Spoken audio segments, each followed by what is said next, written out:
Soalnya banyak kata-kata yang mau masuk dalam jiwa saya, nguturi lah. Nah, itu hukum manusia dan hukum Allah itu jelas beda. Hukumnya Allah itu pasti, hukum manusia itu isu. Saya ini orang Islam. Orang Islam di KTP dan juga Islam menurut orang tua saya inut-inut Islam. Islame tak mantep kenyong koyo opo Islame, aku bingung. Sempet ngapunten bahasane Jawa ya. Islame aku tak intine aku Islam golek selamat ngono wae lah. Lah dalam pencarian sebuah jati diri, kecintaan kepada Tuhan, Tuhan itu maha suci, tidak seperti makhluknya seperti itu. Kemarin di Rajaban aku kata-kata itu seperti dapat di Rajaban. Subhanallahillah seperti itu, maha suci, tidak seperti makhluknya. Lah di sini saya menggali sholat saya dan juga ibadah saya, menemukan Tuhan saya, pangeran saya.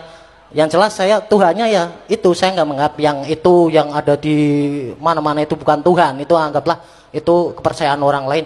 Saya pangeran saya itu seperti apa? Kadang saya berbaca tidak menempat, tidak ya semacam itulah, tidak menemukan kecintaan hingga saya belajar dalam mencintai Tuhan, melakukan sebuah ritual itu demi mencari kecintaan saya kepada pangeran saya. Belum juga mendapatkan kecintaan saya. Paling nyong ngakoni isi alam semesta iki ya ciptaane pangerane nyong wis ketok. Lah pertanyaane nyong, Islame nyong sing golek slamet kaya ngene otoke diridhoi karoan Kanjeng Nabi apa ora Mbah? Kaya ngono.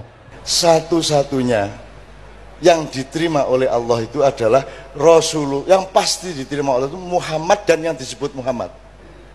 Misalnya Abu Bakar, Umar. Lah gue salah urip saiki. Mbok gue biyen nang Mekah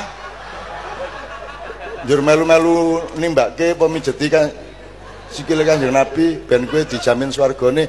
Kan beberapa sahabat dijamin surganya oleh Rasulullah. Jadi itu yang pasti. Selain itu, biar Imam Syafi'i, biar Buya Hamka, biar Ketua MUI, biar Imam Khomeini, biar siapa saja posisinya sama dengan kamu, belum tentu diterima. Ayo piye? Dan tidak penting itu. Bingung diterima apa ora trima ora penting. Gitu. Ojo dadi Nabi Musa lho kowe. Tenang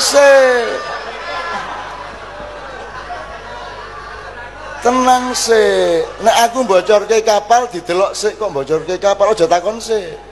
Ngono, nek aku nguntir gulune cah cilik meneng sik piye ya? Ngono, aja langsung takon.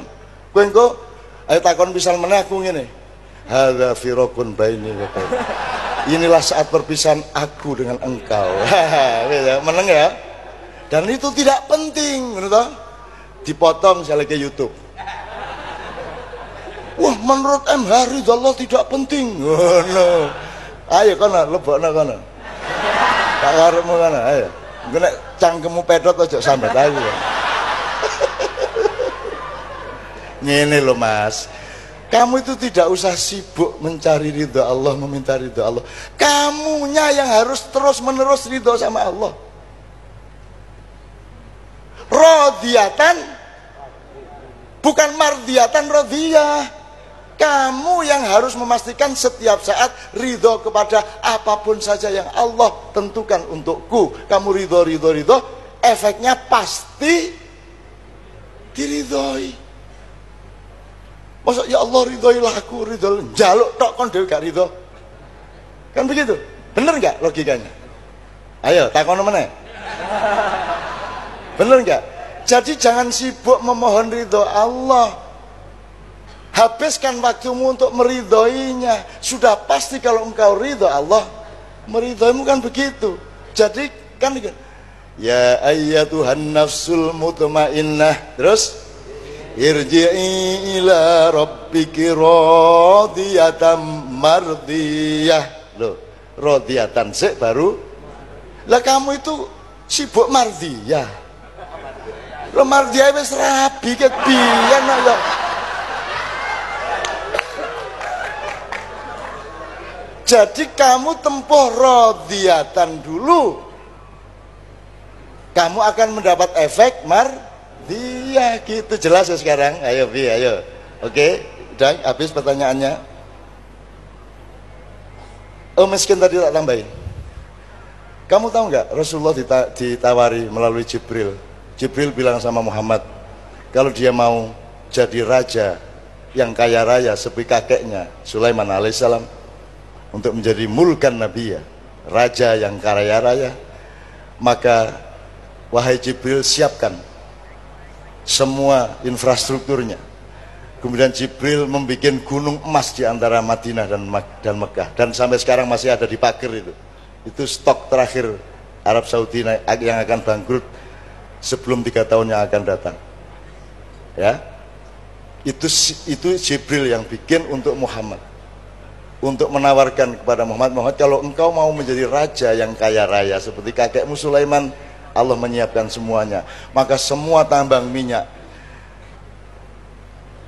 kubangan Zam-Zam yang masih berumur sekitar 300 miliar tahun lagi dan tidak akan kering, itu ditaruh di situ untuk Muhammad supaya dia kaya raya.